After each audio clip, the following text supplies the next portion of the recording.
آپ کا ایک شعر ہے اور وہ آپ کی اجازت سے میں اسی سے اپنی بات شروع کروں گی، کیونکہ آپ ابھی جب قبلہ سے بات کر رہے تھے اور آپ کہہ رہے تھے نا کہ میں تو شاعر نہیں ہوں، تو مجھے آپ کے 2 اشعار کے اوپر ہمیشہ رشک آتا ہے کہ کاش وہ میں نے کہے ہوتے۔ وہ ایک تو وہ ہے نا، یہ دنیا بھول جاتی ہے، یہ دنیا بھول جائے گی، محبت مصطفیٰ کی بس ہمارے کام آئے گی۔ اور دوسرا آج کے موضوع اور آج کی جو ہستی ہے ان کی شان جس طرح سے آپ نے بیان کرنے میں عاجزی کا اظہار کیا ہے، اپنی کمائیگی کا اظہار کیا ہے اور اپنی بے بذاتی کا اظہار کیا ہے، مجھے اس سے اوپر اس سے اچھا شعر کوئی نہیں لگتا۔ آپ نے لکھا کہ شان علی کا غازی کیسے کروں احاطہ، شان علی کا غازی کیسے کروں احاطہ، کہہ کر سلونی مولا خود ہی بتا رہے ہیں، واہ جی واہ، کہہ کر سلونی مولا خود ہی بتا رہے ہیں۔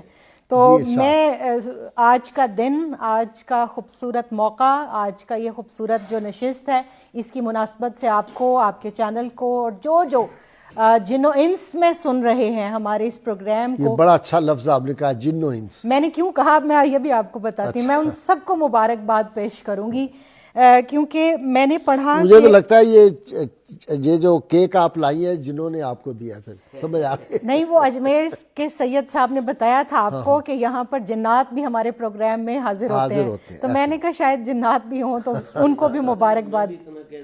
وہ جو چوکیداری نہیں کرتے وہ بھی اس پروگرام میں شامل ہوتے ہیں، واہ فرشتے بھی۔ واہ، سبحان اللہ سبحان اللہ۔ جی، تو امام شافعی رحمہ اللہ نے، جو کہ میرا کام کچھ عرصے سے اعراب پہ ہے، زبر زیر اور پیش، تو انہوں نے 4 مصروں کے اندر مولا علی کرم اللہ وجہ الکریم کی جس طرح سے شان بیان کی ہے، جنہ جنہ اور جنہ، اس کو میں آپ کی اجازت سے بیان کر کے مبارکباد اپنی مکمل کروں گی۔ فرماتے ہیں علی حبہ جنہ، علی کی محبت کرم اللہ وجہ الکریم، جنہ کہتے ہیں ڈھال کو، دوزخ کی آگ سے ڈھال ہے۔ پھر فرماتے ہیں قسیم النار والجنہ، اب جیم پر زبر کے ساتھ لائے ہیں کہ جنت تقسیم کرنے والے ہیں، اور جو آپ کا منکر ہوگا، جو آپ سے بغض رکھے گا، جو آپ سے دشمنی پالے گا، جس کے لیے میرے نبی علیہ الصلوۃ والسلام نے دعا کی کہ اللہ وہ تیرا دشمن ہو، تو وہ پھر ڈیفینیٹلی دوزخ کا ایندھن بنے گا۔ آگے فرماتے ہیں وسیع المصطفیٰ حق، کہ رسول کریم صلی اللہ علیہ وآلہ وسلم کے حقیقی وارث آپ ہیں۔ اور آخری مصرع میں فرماتے ہیں امام الانس والجنہ، کہ جن و انس کے آپ امام ہیں۔ تو امام شافعی رحمہ اللہ کی وہ محبت جو آپ تک، آپ کے ذریعے سے ہم تک پہنچی، میں آج تمام عالم اسلام کی، خاص طور پر خواتین کو یہ بات مخاطب کر کے کہنا چاہوں گی کہ اپنے بچوں کو گھٹی میں پلا دیں، کیونکہ یہ جو ایمان ہے، یہ ایمان کی جو پہچان ہے، آپ نے 300 آیات کا حوالہ دیا، کثیر تعداد میں احادیث ہیں، پھر میرے نبی علیہ الصلوۃ والسلام نے حضرت علی کرم اللہ وجہ الکریم کی ولادت سے لے کر اور اپنی ظاہری حیات تک ہر لمحہ جس ہستی کے ساتھ سب سے زیادہ گزارا وہ مولا کائنات شیر خدا کرم اللہ وجہ الکریم کی ذات ہے۔ تو یہاں آج کے اس پروگرام میں جب میں آ رہی تھی تو میں سوچ رہی تھی کہ ہر جگہ کا ایک اپنا تاثر ہوتا ہے، یہ آپ کا سال کے بعد بلکہ پورا سال ہی لگا رہتا ہے روحانی میڈیکل کیمپ ہے، جہاں پر آپ ڈی این اے ٹیسٹ کرتے ہیں، اور جو ڈی این اے ٹیسٹ جو آپ بات کر رہے تھے حدیث پاک کی روشنی میں، اس حدیث میں 3 لوگوں کو آپ صلی اللہ علیہ وسلم نے حضرت علی کو مخاطب کر کے فرمایا کہ علی تجھ سے محبت نہیں رکھے گا، تیری قدر نہیں پہچانے گا۔ کون؟ سب سے پہلا ولد الزنا، کہ جو حلالی ہی نہیں ہوگا، دوسرا وہ کہ جو منافق ہوگا۔ اور میں خواتین کے جب جلسے میں جاتی ہوں تو میں بہت کھول کے یہ نقطہ وہاں بیان کر کے ہاتھ جوڑتی ہوں ان کو کہ معاشرے کے اندر گندگی اور فساد ہماری کہیں عدم طہارت کی وجہ سے تو نہیں پیدا ہو رہا، کیونکہ حدیث پاک میں آیا تیسری وہ عورت، وہ بچہ کہ جس کی ماں بغیر طہر کے حاملہ ہوئی ہوگی۔ تو آج جس کا چہرہ بدل رہا ہے، آپ نے یہ جو روحانی میڈیکل کیمپ لگایا ہوا ہے، ان کا ڈی این اے ٹیسٹ ہو رہا ہے، کمال ہے بھائی، اور مفت ہو رہا ہے۔ سال کے بعد وہ جو لگاتے نہیں لوگ کیمپ اور اس میں مفت ہوتے ہیں، تو وہ کسی نے بڑی خوبصورت بات کی، اس نے کہا تھا کہ میرا خدا جسے اوج کمال دیتا ہے اسے بطول کی چوکھٹ پہ ڈال دیتا ہے، اور پرکھنا ہو جو کسی کو تو یا علی بولو، یہ نام وہ ہے جو شجرے کھنگال دیتا ہے۔ تو آج شجرے کھنگالنے کا وقت ہے، اور جو دشمنوں کی نے مجھے بتایا، اور میں آپ کو حیران کن بات بتاؤں، مجھے کچھ لوگ اپنے آپ کو سادات کہتے تھے، تو شاہ جی نے کہا وہ ذات کے بھانڈ اور میراثی ہیں. بالکل صحیح. ایک اور تھا وہ یزیدیوں کی بڑی تعریف کرنے لگا، میں پہلے اس کی بڑی قدر کرتا تھا، تو جب میں نے دیکھا کہ یہ حضرت علی سے بغض اور اس طرح کی باتیں کرتا ہے، میں نے علامہ چڑیا کوٹی کی ڈیوٹی لگائی. یہ گیا اور جہاں وہ اوریجنل جہاں کے رہنے والے تھے وہاں پتہ گیا. انہوں نے کہا جی یہاں کے لوہار تھے، ان کے کزن سارے لوہار ہی کہلواتے ہیں مرزا، اور یہ سید بن گئے. تو جو سچا سید ہوگا نا وہ کبھی دیکھیں، ایک عام آدمی میں اور آپ بھی، ہماری والدہ کی شان میں کوئی گستاخی کرے ہم زندگی بھر اس کو معاف کریں. بالکل. اور جو جہاں تمام دنیا کی پاکیزہ ماؤں کی عزت اس میں جن کی چوکھٹ پہ قربان، ان کی شان میں کوئی گستاخی کرے اور ان کے ساتھ کوئی کھڑا ہو جائے تو کوئی گڑبڑ ہے. بالکل ایسا ہے. اور پھر رسول پاک صلی اللہ علیہ وسلم آپ جو ارشاد فرما رہے تھے کہ مدینہ کے اندر جب منافقین کی تعداد بڑھی تو آپ نے بار بار یہ چیز کہ علی کے چہرے کو دیکھنا عبادت، علی کا ذکر کرنا عبادت، اپنی مجالس کو زینت دو. ایون سیدہ عائشہ صدیقہ طیبہ طاہرہ رضی اللہ تعالیٰ عنہ نے یہ موٹیویشن دی، اور اس کے بعد غدیر خم کے اوپر آپ نے اتمام حجت فرما دیا. جو بات آپ کر رہے تھے کہ کسی کو آیہ تطہیر نظر آئی، کسی کو نہیں، کسی کو مباہلہ کا میدان نظر آیا، کسی کو یاد رہا، کسی کو نہیں، کسی نے مرحب کا 2 نیم ہو کر گرنا دیکھا، کسی نے نہیں. خندق کسی کے سامنے ہے اور وہ ابن عبد ود کسی کے سامنے 2 ٹکڑے پڑا ہے، کسی کے سامنے نہیں. لیکن غدیر خم پر میری پوری امت کی ایک کثیر تعداد جمع ہے، ان کے سامنے آپ نے ہاتھ بلند کر کے فرما دیا من کنت مولاہ فہذا علی مولا، کہ جس کا میں مولا، جب میں نبی ہوں، مولا ہوں، اس کا علی مولا ہے. آپ ذکر کر رہے تھے پیر سید نصیر الدین نصیر رحمہ اللہ کے وہ اشعار، بار بار جب مرحب کا تذکرہ ہو رہا تھا مجھے یاد آ رہے تھے.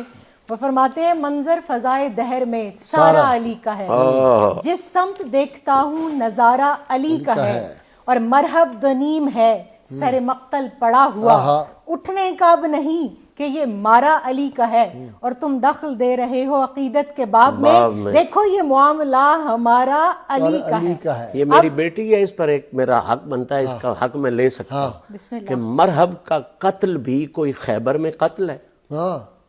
مرحب کا قتل بھی کوئی جس کو کوئی نہیں گرا سکا، مرحب کا قتل بھی کوئی خیبر میں قتل ہے. علامہ کی تشریح کر رہا ہوں کہ وہ تو مرحب کو پہلے ہی بھاگ گیا تھا.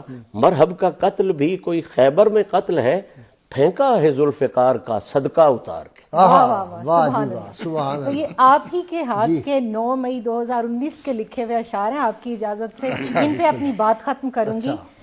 اعلیٰ حضرت کا بہت نام لیا جاتا ہے، اور ان کی محبت کو، جو اہل بیت کی محبت ہے، اس سے الگ کر کے ایک پتہ نہیں کیا بنانے کی کوشش کی جاتی ہے. بالکل. وہ فرماتے ہیں مولا علی نے واری تیری نیند پر نماز، اور وہ بھی اثر سب سے جو اعلیٰ خطر کی ہے. ثابت ہوا کہ جملہ فرائض فروع ہیں، اصل الاصول بندگی اس تاجور کی ہے. اب میں نماز سے متعلق مولا کائنات کا جو پیغام ہے نا، اس پر اپنی بات کو ختم کروں گی. دیکھیے آپ کی ولادت ہے خانہ کعبہ کے اندر، پوری دنیا اس طرف منہ کرتی ہے. پھر اس کے بعد آپ صلی اللہ علیہ وسلم کے ساتھ پہلے نمازی مولا کائنات شیر خدا کرم اللہ وجہ الکریم. پھر نماز کے اندر آپ کے جسم پاک سے تیر نکالنا ہے، آپ فرماتے ہیں حالت نماز میں نکال لو. نماز میں آپ سخاوت کرتے ہیں. آپ کی نماز سے جو محبت تھی، کسی بچے کو جو بچپن میں کوئی چیز سکھا دی جائے تو وہ اس کی طبیعت ثانیہ بن جاتی ہے، وہ اس کی محبت اور اس کا عشق بن جاتا ہے. نماز سے آپ کی جو محبت تھی، گود میں سر انور آپ صلی اللہ علیہ وسلم کا، اور نماز کسی اور کی نماز نہیں، یہ نماز مولا کائنات شیر خدا کرم اللہ وجہ الکریم کی نماز ہے. اس وقت میں آپ کا اپنی نماز کے لیے فکر مند ہونا، اور پھر آپ کی آنکھوں سے آنسوؤں کا بہنا، پھر آپ کے لیے سورج کا پلٹنا. تو آج میں پوری امت کو وہ آپ صلی اللہ علیہ وسلم کا قول یاد کراؤں گی. آپ نے سیدات النساء رضی اللہ تعالیٰ عنہ کو جب آپ کا عرش پر نکاح ہوا اور فرش پر اس کا اعادہ کرنے کا حکم آیا، تو آپ نے 3 خوبیاں مولا کائنات شیر خدا کرم اللہ وجہ الکریم کی بیان فرمائی. آپ نے فرمایا فاطمہ علی کو میں نے آپ کے لیے اس لیے پسند کیا ہے کہ وہ اول المسلمون ہے. ایمان کے اندر مولا کائنات شیر خدا کرم اللہ وجہ الکریم سب سے پہلے آگے بڑھنے والے، اور جو ان کو ماننے والے ہیں وہ بھی سب سے آگے ہوں گے. اور دوسرا آپ نے فرمایا وہ علم والے ہیں اور وہ حلم والے ہیں. اب بہت سی کرامات آپ کی بیان ہو سکتی ہیں، بہت سے واقعات ہیں، سیرت بھری پڑی ہے، لیکن میں ایک واقعے کی طرف اشارہ کر کے اپنی بات ختم کروں گی کہ آپ نے سخاوت کے لیے جو بازار میں آپ حضرت فاطمہ رضی اللہ تعالیٰ کا عبا لے کر گئے اور جس کی تشریح آپ صلی اللہ علیہ وسلم فرمائی کہ علی جانتے ہو وہ خریدا کس نے تھا؟ فرمایا وہ میکائیل نے خریدا تھا. اور جانتے ہو کہ وہ بیچا کس نے تھا؟ فرمایا وہ جبرائیل علیہ السلام نے بیچا تھا. تو جب جبرائیل بیچنے والے اور میکائیل خریدنے والے ہوں تو آج کی اس امت کو یہ سوچنا چاہیے کہ اللہ عرش سے جن کی سخاوت پر مہریں لگانے کے لیے میکائیل اور جبرائیل کو نازل کرے. آج کا ایک ملا اور مولوی اٹھتا ہے اور وہ مسلمانوں کے اندر فرقہ بازی اور تفرقہ اور نسبیت پیدا کرنے کے لیے، اور 13 رجب کا دن خاص، آج کے دن خاص، اس مہینے کے اندر خاص، تو آپ کو کیا ہو گیا ہے؟ خدا کا خوف کریں. مدینہ کے اندر مائیں اپنے بچوں کا امتحان لیا کرتی تھی، صحابہ اپنے بچوں کا امتحان لیا کرتے تھے، سبق کے طور پر سنا کرتے تھے کہ سناؤ فضائل مولا علی کرم اللہ وجہ الکریم. تو آج میں سمجھتی ہوں تعلیمی اداروں کے اندر، میڈیا ہاؤسز کے اندر، اخبارات کے اندر، رسائل کے اندر، گھروں کے اندر 13 رجب کا جو ختم شریف ہے وہ ہونا چاہیے اور ناد علی یاد کروانی چاہیے. وہ تو کہتے ہیں جی پتہ ہی نہیں ان کی پیدائش کب ہوئی تھی.